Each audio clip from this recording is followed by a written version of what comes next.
tell us your name and your DOC number. My name is Jessie Hamm, DOC number 478792.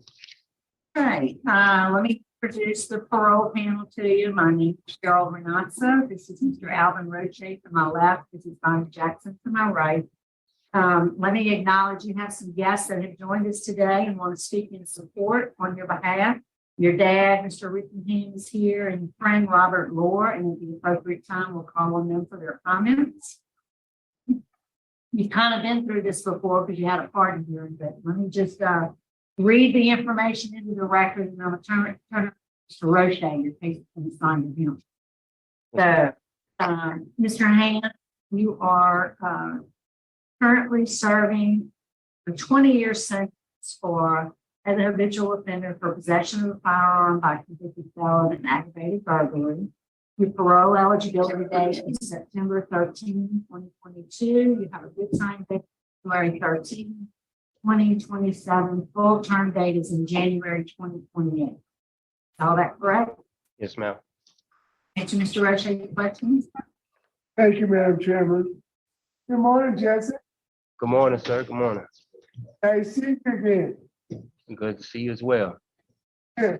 I want to start off by asking you, tell me about the program that you've been since October of last year when you had your partner. Yes, sir. I've taken living in balance, reentry, and parenting. And living in balance teaches you basically just when you go home, trying to live in balance as far as work and staying focused on what you got to do, and just I don't know, making the right decisions in life. So parenting was teaching us how to communicate with your children. I think that was one of the biggest things they spoke on about in parenting, how having to even whenever they get to up in a certain age that you still have to parent. And the biggest thing is learning the communication with your parents. And reentry, basically along the lines we was talking about the same thing about living in balance, but basically all the things that you should do upon reentry, as far as your your Social Security, your disability, your driver's license, and stuff like that. As soon as you came on the screen, I remembered you from October of last year. You had a very good call. If you know if you had any disciplinary write-ups since that hearing. No, sir. When was your last disciplinary write-up? 2013. It was for a phone. I think the last, yes, sir. Okay. Warren Bickham, would you like to make about his behavior, his way he's dealt with incarceration the last year after the hearing? Yes, sir. Good morning, Mr. Roche. I tell you, as y'all can tell, he's an intelligent young man. He speaks well and he understands things. He's taken good classes since his hearing. No write-ups, and that was even prior to that. He stays out of trouble. He's a trustee, and he just does a good job for us. Is he a Pride member? I don't have that written down here. He should be with no write-ups and education. He should be, but I don't have it in my. Are you in Pride? They tell us about us being at Unit 3. Oh, yeah. All of us. Unit 3. He is a Pride member. Okay. So tell us about your transition plan, Mr. Hamm. When I first come home, I'm gonna stay with my father, and I'm gonna work doing fencing with a friend of mine, Chris Yancho. And once I get enough money, I'm gonna try to go to CDL school so I can start get my CDL license. Okay. What's your long range plan in 5 years? Where do you see yourself in 5 years? It really depends the situation with my family, but I really plan on going to San Diego, California, if if it's legal. I have a job out there, installing like smart home and smart systems in homes, and Eventually I'm gonna get there, but I know when I first get out, I gotta take care of my family first. But that's my, I guess, long range plan. Now, Mr. Ham, I have to remind you that you've not done well on suspension. You were revoked in 205 and you were revoked in 208.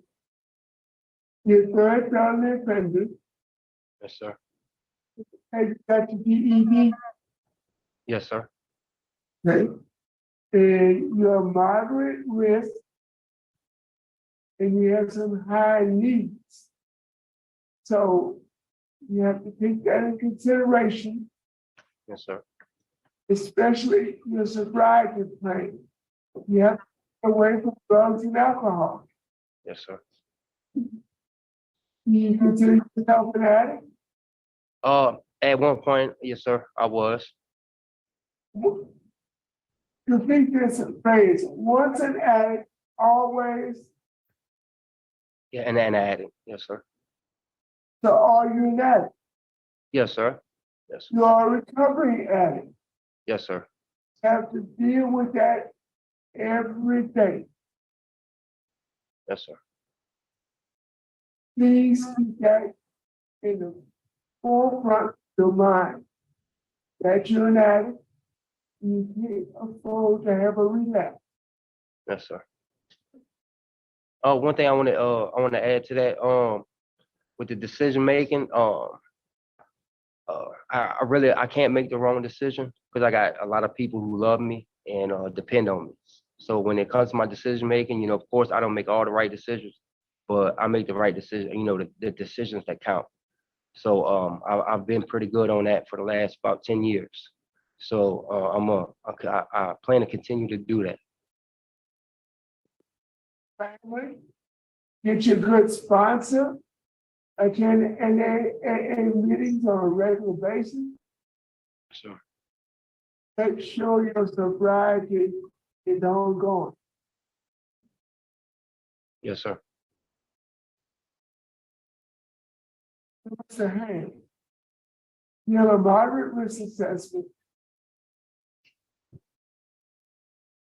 Do you think a transitional work program would assist you in the transition back to society, where you'll be given a job for 6 months?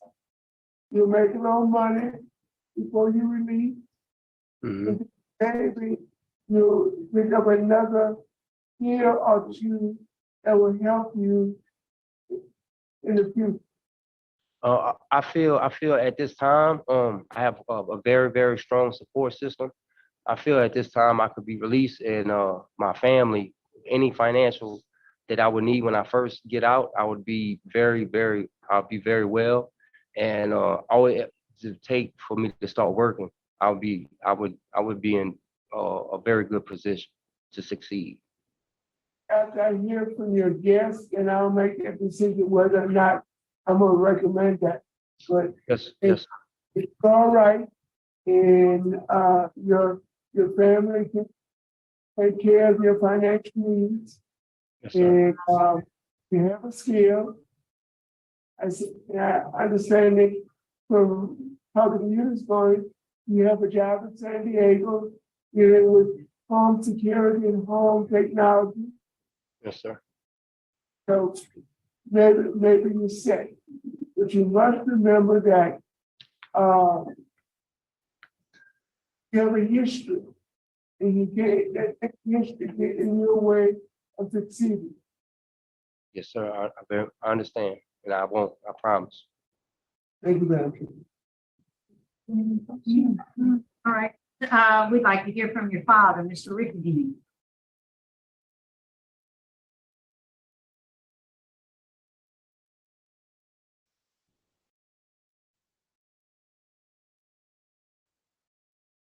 Can you hear me?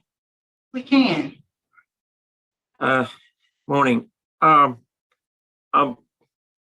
a while since Jesse's been home, but I understand his needs.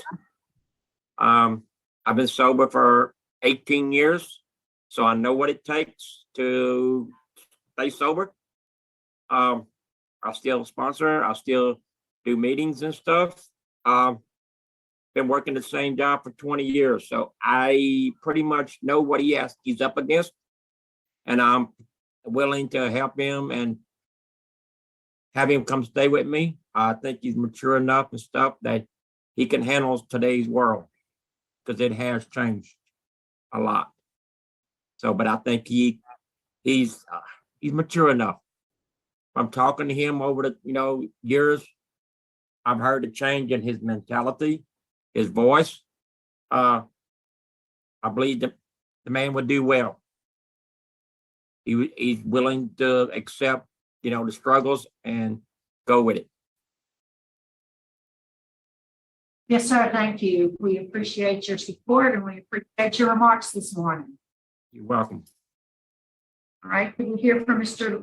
Lord. Yes, ma'am.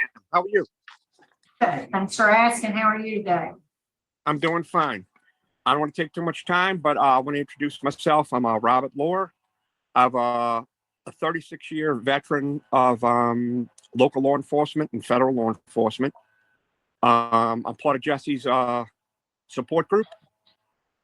I don't choose people easily. I've seen Jessie grow with the time that I've known him. Jessie probably won't like the amount of times I'm going to be checking on him, but that comes with what I do when I support people. I've seen this kid grow. I've seen his focus and his determination to be a better person, and I don't take that lightly. I'm looking very forward to him coming out because I know he's going to be a success. He has that determination and drive. I would just love to see him get out as soon as possible. He's just a good kid. I say kid, compared to me, he's a kid. His knowledge in the law, the possibilities of his future in law, maybe a paralegal, a court reporter, something like that. He's just a very intelligent kid, I know. I will be on top of him. He probably won't like me a whole bunch, but that's how I do things. So Jessie, be prepared when you get out. I will keep you straight, grounded, and humble, and willing to help him as much as I can. Sir, thank you so much for your remarks this morning and for your support and your service. Thank you so much. Jessie, is there a statement you'd like to make to us before we vote? I would like to tell y'all thank you very much. I don't think I had an opportunity last time at the end of the pardon here, but thank you all very much for the opportunity to create an opportunity that I have today. And also as well, I want to share this moment with you. 9 years ago, I made a covenant with God, and since that day, I fulfilled my end of the promise. And today, this is part of the fulfillment of His promise to me. So I just want to share this moment with you all. Thank y'all. Sir, I think we are prepared to vote. Mr. Roche will be voting first.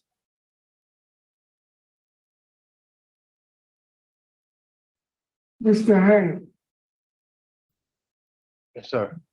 based upon positive remarks from Warden Bickham, excellent program, you've taken multiple programs in substance abuse area. You have a good transition plan. I'm going to grant your early release without condition. Thank you, sir. Thank you. Conditions after you'll attend 3 NA AA meetings a week, at least 3.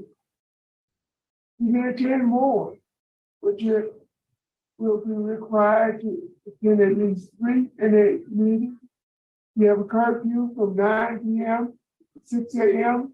And I want you to community service with at-risk youth. Okay, yes, sir. Have a story to tell. and tell that story and try to lead the young people today in different direction. Good luck. Thank you. Mrs. Jackson. All right, Mr. Ham, my vote is going to be the same as Mr. Roche with the same conditions, but I would like to give you just a little bit of a reality check. I know what you're dreaming in California. I don't know if someone runs a background check and if someone who's been convicted of a burglary, because they would be very comfortable hiring a person to go into. I want you to, be aware of that. And so if that opportunity doesn't work out for you, don't let it throw you forward. Okay. Yes, ma'am. I vote because it's a good institutional record, positive remarks from oneself. I'm sorry, victim, and I do it all the time. System. My vote is to grant and with the same release and Thank you so much, Ms. Sage. And Mr. Ham, I do concur. You have a really good support system with your father and Mr. Moore. Positive remarks by Warden Bickham. I think they'll do well. Good luck to you. My vote is to grant with the same special conditions as Greg. Ma'am, thank you so much. Congratulations. Warden Bickham, that concludes our business at your facility, I believe. We'll adjourn. It's 9:09. Yes, ma'am. Thank y'all. Y'all have a great day.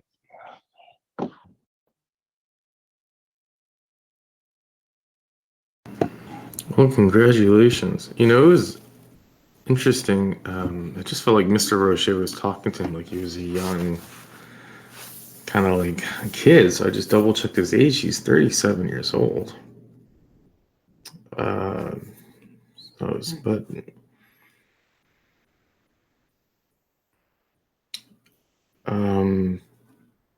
maybe he has turned a corner. It's been a long time. He's much older. He gained certain maturity. It was interesting. They were going to send him to a work program. And when he said, no, I'll have the support at home, I was like, oh, that's a mistake. Because often you don't want to back out of kind of like that offer that they're giving you. But it ended up working out for him. And hopefully he can just stay on the straight and narrow. If he messes up again, it's going to be a long time till he gets another chance.